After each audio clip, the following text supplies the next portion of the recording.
So Kelsey Plum has been traded to the Los Angeles Sparks, but what does that really mean? I'm a Kelsey Plum fan. I'm gonna follow her anywhere, but I'm gonna need for the Los Angeles Sparks, they gotta get somebody else on the creative team for their jerseys because I'm a longtime Lakers fan.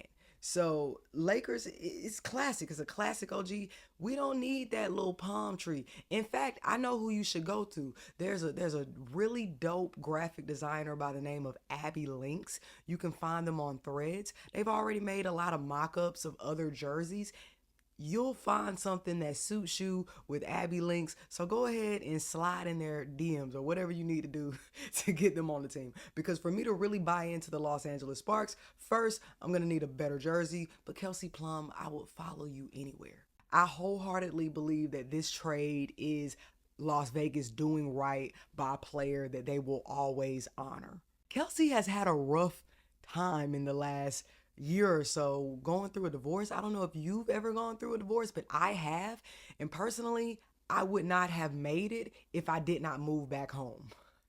So I completely understand wanting to be close to family. You want to ground yourself during that time. You have to rediscover who you are. So I think that really this trade was a personal decision. So apparently she turned down the contract extension during the season. So this wasn't something new to the organization. Who knows? Maybe as soon as Jewell Loyd expressed disinterest in Seattle, they were like, oh, perfect opportunity. This is what we can do. They cored her because that was a business move. So they wouldn't just release her for nothing. I mean, it's still a business. When I'm looking at Kelsey and Jewell and what that means for the Aces specifically, I still believe that this was a lateral move. I don't know if Jewell Loyd is going to fit that system just looking at the roster that we currently have. Her and Jackie Young are similar players. They have a similar style, a similar build.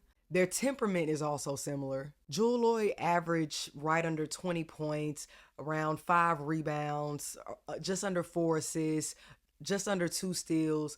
Jackie Young averaged just under 16 points, just under 5 rebounds, 5 assists, and 1 steal. I really wish I knew how Jackie Young feels because I feel like during the season she may have struggled with confidence. I don't know if this helps her confidence moving forward. Personally, I don't think that those two can coexist in the program and them be successful as individuals.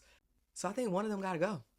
This could be a money move and not necessarily a roster move. Who knows? I would love to see them pick up Jewell and use her as leverage for a team that needs a shooting guard to get a big. The last report I'm seeing had the Aces with just under 28,000 in cap space. That's not a lot of capital to get a prominent player. They're going to have to do some releasing. When I look at this trade, the franchise that benefited the most out of all this was Seattle. Yes, I know that they traded away Jewell Loyd, but they just picked up the number 2 draft pick. I think Olivia Miles would be a great addition to the Seattle Storm, especially she got that Notre Dame connection with Skylar. I think that she is one of the rookies that could come in and make an impact. I think that her game will translate well in the WNBA. But say they don't pick Olivia Miles and they say they need a post player. I don't know if they're going to re-sign Nneka Ogwumike. I feel like Mercedes Russell is walking. That means they still have Kiki Iriafen. Seattle has the perfect position for some prime pickings, and that worked out so well for a franchise that already had a good foundation.